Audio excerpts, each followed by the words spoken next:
Hello everyone, welcome. So our today's topic is Drago molecule. Drago molecule होता क्या है और इसको आइडेंटिफाई कैसे करते हैं। ये 5 to 7 मिनट्स का टॉपिक है, जल्दी खत्म हो जाएगा, तो पहले इसको देख लेते हैं। ड्रैगो मॉलिक्यूल होता क्या है। देखो, ड्रैगो मॉलिक्यूल क्या होता है, इसकी आपको डेफिनेशन से ही पता चल जाएगा कि ड्रैगो मॉलिक्यूल होता क्या है। जो हमारी ड्रैगो मॉलिक्यूल की डेफिनेशन है, वो हमारी डेफिनेशन क्या है। जो लॉन पेयर्स है, पहले हम डेफिनेशन लिखते हैं, उसके बाद यहाँ से पॉइंट्स निकालेंगे और हमें पता चल जाएगा कि ड्रैगो मॉलिक्यूल्स होते क्या। ठीक है, तो जो लॉन पेयर्स है एस ऑर्बिटल के of central atom belonging to third, fourth, fifth, sixth period, ठीक है, वो क्या करेंगे, डू नॉट पार्टिसिपेट। वो क्या करेंगे, पार्टिसिपेट नहीं करेंगे इसमें हाइब्रिडाइजेशन में। Do not participate hybridization if the electronegativity of surrounding atom is less than 2.5। ठीक है, तो ये हमारी डेफिनेशन है ड्रैगो मॉलिक्यूल। क्या डेफिनेशन है हमारी, जो लॉन पेयर्स है एस ऑर्बिटल के सेंट्रल एटम के, वो बिलोंग नहीं करेंगे। अगर वो बिलोंग करते हैं third, fourth, fifth, six pair से, तो पार्टिसिपेट नहीं करेंगे हाइब्रिडाइजेशन में अगर जो सराउंडिंग एटम्स है उसकी इलेक्ट्रोनेगेटिविटी लेस हो 2.5 से। अब यहाँ से हम पॉइंट्स निकालते हैं। हमारे पॉइंट्स क्या निकलते हैं, देखो फर्स्ट पॉइंट निकलता है जो हमारा सेंट्रल एटम है, ठीक है, वो हमारा कैसे होना चाहिए, थर्ड पीरियड का होना चाहिए, फोर्थ का होना चाहिए, फिफ्थ का होना चाहिए या सिक्स का होना चाहिए। मतलब इन पीरियड का होगा तो कंडीशन लगा सकते हैं। फर्स्ट कंडीशन ये है, तो यहाँ से हम कंडीशंस निकाल लेंगे कौन कौन सी कंडीशन। ठीक है, सेकंड कंडीशन क्या है, जो हमारा सेंट्रल एटम है उसके पास क्या होना चाहिए, लॉन पेयर होने चाहिए। ठीक है, मस्ट हैव लॉन पेयर्स।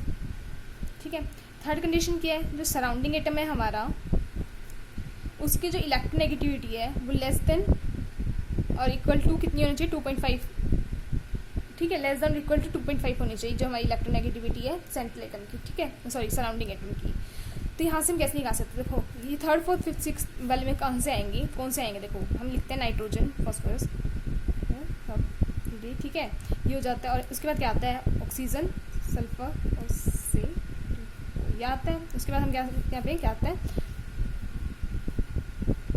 ठीक है, तो ये है हमारे। यहाँ से हम क्या लिखते हैं, सेकंड पीरियड हो गया ये हमारा थर्ड पीरियड है, ये फोर्थ पीरियड है हमारा, ये फिफ्थ पीरियड है और ये क्या हमारा सिक्स पीरियड है। इतना आपको पता होगा कि हमारे 7 पीरियड्स होते हैं, रेटिंग ग्रुप्स होते हैं। तो ये हमारी कैसे होगी, सेकंड पीरियड हो गया, ये थर्ड, फोर्थ, फिफ्थ। अब हमने क्या कहा था, ड्रैगो मॉलिक्यूल क्या होना चाहिए, सेंट्रल एटम में वो थर्ड, फोर्थ, फिफ्थ, सिक्स से बिलोंग करना चाहिए। मतलब ये वाले हम काट देंगे, मतलब ये अगर ये होंगे तो वो ड्रैगो मॉलिक्यूल नहीं होगा। ठीक है, उसके बाद हम क्या कहते हैं, सेंट्रल एटम की होना चाहिए, लॉन पेयर होना चाहिए। अब इनके ऊपर हमें पता है लॉन पेयर होता है, तो हम इनको कह सकते हैं, लेकिन इसमें हम इनको भी कंसीडर नहीं करेंगे, सिर्फ इनको कंसीडर करेंगे कि जो ड्रैगो मॉलिक्यूल कंसेप्ट है वो हमारा सिर्फ लगता है कोवलेंट बॉन्ड्स के ऊपर। ठीक है, अप्लाई सिर्फ इनके ऊपर ही होगा। अगर हमारा जो बॉन्ड है वो आयनिक होगा तो उसके ऊपर हमारा ड्रैगो मॉलिक्यूल कंसेप्ट अप्लाई नहीं करते, क्योंकि अगर हम बनाते हैं HCl तो ये बॉन्ड कैसे एक तरह से आयनिक बॉन्ड है, तो आयनिक बॉन्ड के ऊपर हम ड्रैगो मॉलिक्यूल अप्लाई नहीं करते थे, इसलिए हम इसको भी काट देंगे। अब बचे ये दोनों, इन दोनों को मैंने क्यों नहीं कंसीडर किया, क्योंकि ये क्या है, रेडियोएक्टिव एलिमेंट्स हैं, तो इसको भी मैंने हटा दिया यहाँ से। जो ये वाले एलिमेंट्स हैं हमारे, सिर्फ ये बच गए, ये क्या करेंगे, ड्रैगो मॉलिक्यूल की तरह एक्ट करेंगे। कब, कंडीशन क्या, देखो थर्ड, फोर्थ, फिफ्थ से तो बिलोंग कर रहे हैं, हाँ कर रहे हैं। सेंट्रल एटम के पास क्या लॉन पेयर है, इन सबके पास भी लॉन पेयर है। और जो सराउंडिंग एटम है उनकी इलेक्ट्रोनेगेटिविटी 2.5 से लेस होनी चाहिए। ये 2.5 से लेस इलेक्ट्रोनेगेटिविटी किसकी होती है, हाइड्रोजन एटम की होती है। अगर हाइड्रोजन एटम इनके साथ लगा हुआ है तो हम क्या कह सकते हैं कि जो मॉलिक्यूल है वो क्या होगा, ड्रैगो मॉलिक्यूल होगा। अब देखो यहाँ से क्या कह सकते हैं, देखो जैसे फॉस्फोरस है, मैंने PH3 लिखा है यहाँ पे, ठीक है, तो इसका क्या है, ये सेंट्रल एटम है फॉस्फोरस, इसका क्या है, हमने लॉन पेयर लगा दिया और इसके साथ हाइड्रोजन अटैच कर दिया। अब देखो मैं पूछूंगी कि ये ड्रैगो मॉलिक्यूल है, ये तब कैसे बताओगे, फॉस्फोरस है, सेंट्रल एटम है, ठीक है, थर्ड, फोर्थ, फिफ्थ पेयर से बिलोंग कर रहा है, फर्स्ट कंडीशन सेटिस्फाई होगी। सेंट्रल एटम के पास लॉन पेयर्स है, हाँ लॉन पेयर्स भी है, सेकंड कंडीशन भी सेटिस्फाई होगी। थर्ड कंडीशन क्या, सराउंडिंग एटम की इलेक्ट्रोनेगेटिविटी कितनी होनी चाहिए, 2.5 से कम होनी चाहिए, जो कि होती है हमारी हाइड्रोजन की, तो हाइड्रोजन भी है। तो ड्रैगो मॉलिक्यूल की जितनी कंडीशन है क्या होगी, सेटिस्फाई होगी, तो हम क्या बोल सकते हैं कि ये क्या है, हमारा ड्रैगो मॉलिक्यूल है। ठीक है, इसमें क्या होता है, जो हमारी सेंट्रल एटम है, ड्रैगो मॉलिक्यूल है, उसमें जो लॉन पेयर्स होते हैं ना एस ऑर्बिटल के, ये पार्टिसिपेट नहीं करते। ठीक है, तो ये इनको हम क्या बोलेंगे, इनको हम बोलते हैं स्टीरियो केमिकल इनएक्टिव बोलते हैं इन लॉन पेयर्स को, क्योंकि ये पार्टिसिपेट नहीं करते एस ऑर्बिटल के, जो लॉन पेयर्स है वो पार्टिसिपेट नहीं करते। तो हम इसमें ये कह सकते हैं जो परसेंटेज एस करेक्टर है वो कितना होगा, यहाँ पे 0 होगा। हम ये बात बोल सकते हैं।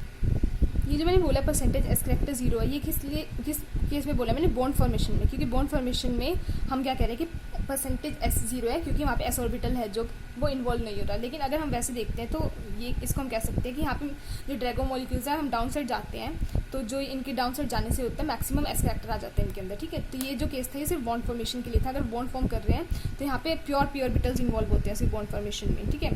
Pure P orbitals are involve in bond formation, इस बात का याद रखना वरना गलती कर दोगे, ठीक है।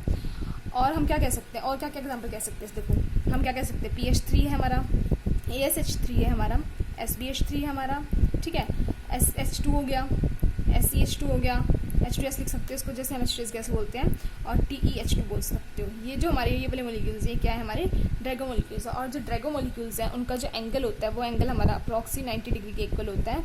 ये बात आपको याद रखनी है। बस ड्रैगो मॉलिक्यूल्स में इतना सा था और कुछ भी नहीं है ड्रैगो मॉलिक्यूल्स। आई होप आपको कंसेप्ट समझ आ गया होगा, और कुछ डाउट है तो मुझे कमेंट सेक्शन में पूछ लेना। If you like the video please like, share and subscribe, because subscription is totally free. Okay, thank you.